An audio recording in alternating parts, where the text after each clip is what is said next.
اعوذ باللہ السمیع العلیم العظیم الحفیظ بوجہ الکریم والسلطانہ القدیم من الرجس الخبیث المخبث الشیطان اللعین الرجیم وقبیلہ ونفخہ ونفسہ وہمزہ بسم اللہ الرحمن الرحیم۔ تمام نبیوں کے سردار حضرت محمد صلی اللہ علیہ وآلہ وسلم اور تمام مذاہب کے سردار دین اسلام کے پیروکاروں، السلام علیکم، طبتم، برکاتیں اور رحمتیں اللہ تعالیٰ کی آپ پر۔ صلاۃ و سلام حضور صلی اللہ علیہ وآلہ وسلم کی ذات پر اور دنیا کے عظیم ماں باپ حضور کے ماں باپ حضرت عبداللہ اور حضرت آمنہ پر۔ خواتین حضرات، آج کی گفتگو 35ویں مرحلے میں داخل ہو گئی۔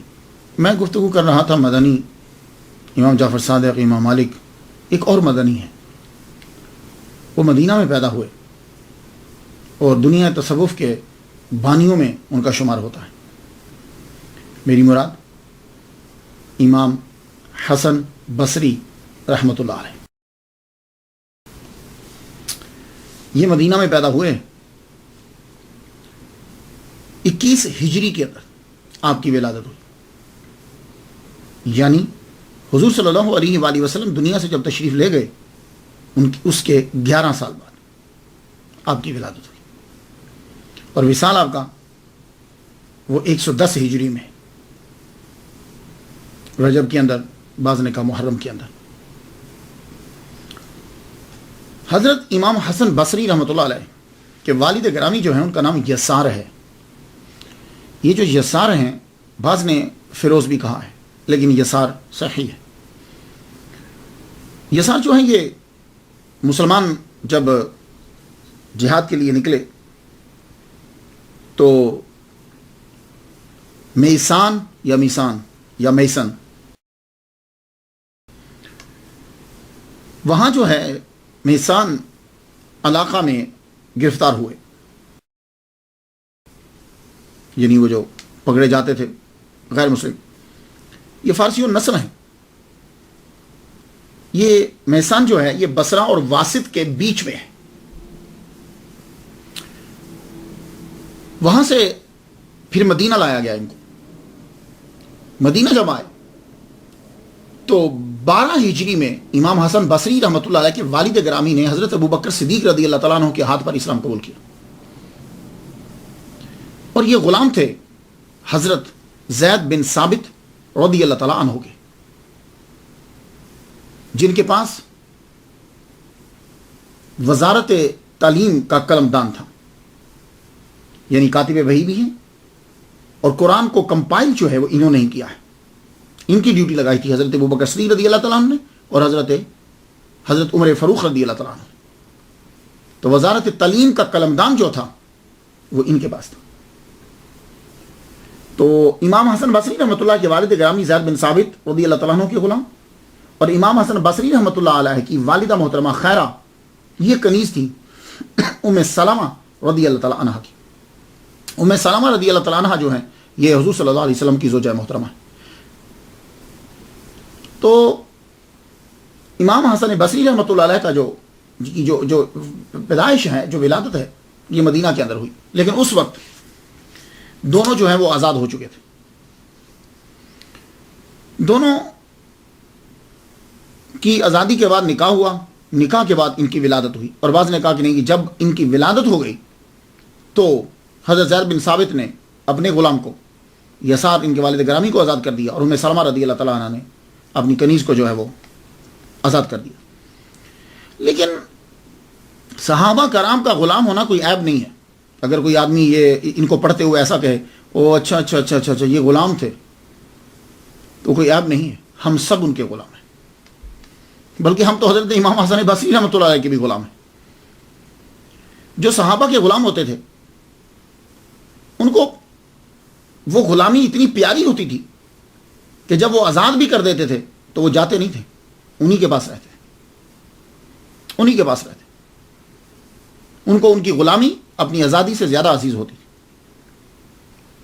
حضرت امام حسن بصری رحمۃ اللہ علیہ کی جب ولادت ہوئی تو حضرت عمر رضی اللہ تعالیٰ عنہ کی شہادت سے 2 سال قبل آپ کی ولادت ہوئی۔ 2 سال قبل آپ کی جب ولادت ہوئی تو آپ کو حضرت عمر رضی اللہ تعالیٰ عنہ کے پاس لے کر گئے۔ آپ نے اپنا لعاب دہن اس بچے کے منہ میں ڈالا، یہ آپ کی گھٹی ہے، اور آپ نے جب چہرہ دیکھا تو فرمانے لگے بڑا خوبصورت ہے، اس کا نام حسن رکھ دو۔ تو حضرت عمر رضی اللہ تعالیٰ عنہ نے آپ کا نام بھی رکھا حسن، اور آپ کو گھٹی اپنا لعاب دہن دیا. یہ لعاب دہن کون سا ہے؟ کس زبان سے ٹچ ہو کے نکلا ہے؟ جس زبان کے بارے میں محمد مصطفیٰ صلی اللہ علیہ وسلم نے کہا ہے ان الرحمن ینطق علی لسان عمر، رحمان عمر کی زبان پر بولتا ہے. آپ جب کوئی بات کہہ دیتے تھے، کئی باتیں آپ کی ایسی ہیں کہ آپ نے عصر کے ٹائم کہیں، مغرب میں وہ وہی بن کر اتر گئی. آپ نے کچھ عرصہ پہلے کہیں، کچھ عرصے کے بعد وہ وہی بن کر اتر گئی. تو اس زبان سے لگا ہوا لعاب امام حسن بصری رحمۃ اللہ علیہ کے منہ مبارک میں گیا. کتنی بڑی سعادت ہے. آپ پیدا ہوئے تو چونکہ کنیز تھیں آپ کی والدہ محترمہ، تو وہ ام سلمہ رضی اللہ تعالیٰ عنہ کے گھر کے اندر بچہ جو ہے وہ سارا دن ان کے گھر میں پڑا رہتا. اس سے بڑی اور سعادت کیا ہو سکتی ہے کہ امام حسن بصری رحمۃ اللہ علیہ زوجہ مصطفیٰ ام سلمہ رضی اللہ تعالیٰ عنہ کے گھر میں پروان چڑھ رہے. آپ کی والدہ محترمہ کام میں جب کبھی مصروف ہو جاتی، پانی لینے کے لیے چلی جاتی یا تنور کے اوپر روٹیاں لگا رہی ہوتی، تو آپ کو معلوم ہے کہ بچہ رو پڑتا ہے. تو جب رو پڑتا تو حضرت ام سلمہ رضی اللہ تعالیٰ عنہ حضرت امام حسن بصری رحمۃ اللہ علیہ کو دودھ پلانے لگ جاتی. اب یہ جو دودھ پلانے لگ جاتی، یہاں میں ایک بات عرض کرنا چاہوں گا. دیکھیے، تحقیق کرنے والے دو قسم کے آدمی ہوتے ہیں. ایک تو وہ جو سراسر عقیدت میں ڈوبا ہوا ہے، اس کے لیے تو کوئی آبجیکشن نہیں ہے. لیکن کچھ لوگ دوسرے بھی ہوتے ہیں کہ وہ تحقیق کے لیے پڑھتے ہیں. وہ ان کی نظر میں تحقیق ہوتی ہے، ان کی نظر میں وہ آدمی ویسے ہی اعلیٰ مقام پر ہوتا ہے. ضروری نہیں ہوتا اس کے لیے کہ وہ زیادہ کرامتیں، زیادہ چیزیں منسوب کر دی جائیں. نہیں.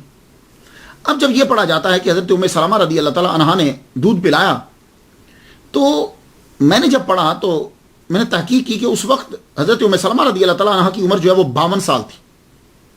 تو 52 سال کی عمر میں دودھ سینے میں دودھ کی نہریں جو ہیں وہ تبھی ہو سکتی ہیں جب بچہ ہو. تو بچہ تو تھا نہیں، تو پھر یہ دودھ کی نہریں کیسے جاری ہوتی تھی؟ تو میں اس کے دو جواب دینا چاہوں گا. ایک تو وہی عقیدت والا جواب کہ اللہ تعالیٰ نے دودھ کی نہریں اس عمر میں بھی جاری کر دیں. اٹس اوکے، ٹھیک ہے. لیکن ایک جواب جو مشاہدہ بھی ہے اور علم میں بھی ہے. آپ اگر فیملی کے ساتھ رہتے ہوں، گاؤں میں رہتے ہیں یا کہیں رہتے ہیں، آپ کی فیملی بہت بڑی ہے، تو نانی اور دادی گھر میں رہتی ہیں، تو آپ کا بچہ اگر رو پڑے تو وہ نانی اور دادی کیا کرتی ہیں؟ وہ بچے کو لے کے اپنی گودی میں رکھ کے دودھ پلانے لگ جاتی. دودھ ہوتا تو نہیں، سینے میں دودھ کی نہریں نہیں ہیں، لیکن بچہ جو ہے وہ خاموش ہو جاتا ہے، کچھ دیر کے لیے چپ ہو جاتا ہے.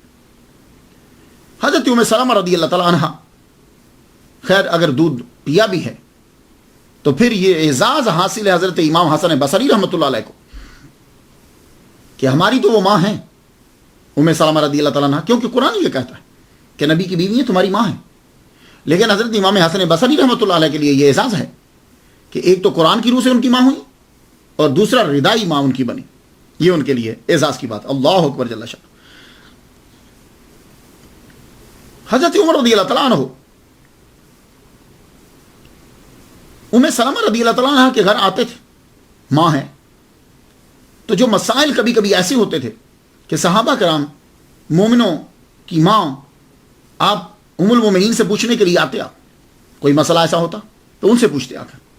تو جب بھی کبھی حضرت عمر رضی اللہ تعالیٰ عنہ تشریف لاتے تو پہلے 2 سال جو ابتدا کے 2 سال ہیں، اور میں ان 2 سالوں کو سب سے امپورٹنٹ سمجھتا ہوں، ان 2 سالوں کے اندر بندہ پہچانتا ہے، بچہ پہچانتا ہے. یہ یاد رکھیے، جب بچہ 5 ماہ کا ہو جاتا ہے نا، 5-6 ماہ کا، اس کے بعد وہ پہچاننے لگ جاتا ہے یہ میرے ابا ہیں، یہ میری اماں ہیں.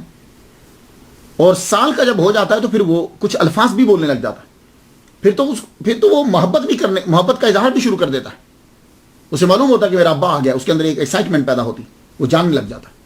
اور پہلے 5 سال کے اندر یہ یاد رکھ لیجیے، پہلے 5 سال کے اندر 90% بچہ سیکھ لیتا ہے، باقی پوری زندگی کے اندر وہ 10% سیکھتا ہے. اس لیے ہمارے ہاں شروع سے تعلیم شروع ہو جاتی. ادھر بچہ پیدا ہوا، کان میں اذان دے دی، مولوی صاحب آ کے، استاد آ کے پڑھانا شروع کر دیتا. تو حضرت عمر رضی اللہ تعالیٰ عنہ تشریف لاتے، بچے کو دیکھتے، سر پہ ہاتھ پھیرتے، دعا دیتے. تو 2 سال جو ہیں حضرت امام حسن بصری نے ابتدائی جو ہیں وہ حضرت عمر رضی اللہ تعالیٰ عنہ کے دیکھے. ان کے بعد ان کی شہادت ہوگی. شہادت کے بعد حضرت عثمان غنی رضی اللہ تعالیٰ عنہ جو ہیں وہ اقتدار پہ جب بیٹھے، خلافت آپ نے سنبھالی. اب آپ کی عمر شروع ہو گئی 3 سال سے لے کے آگے تک چلتے جائیے.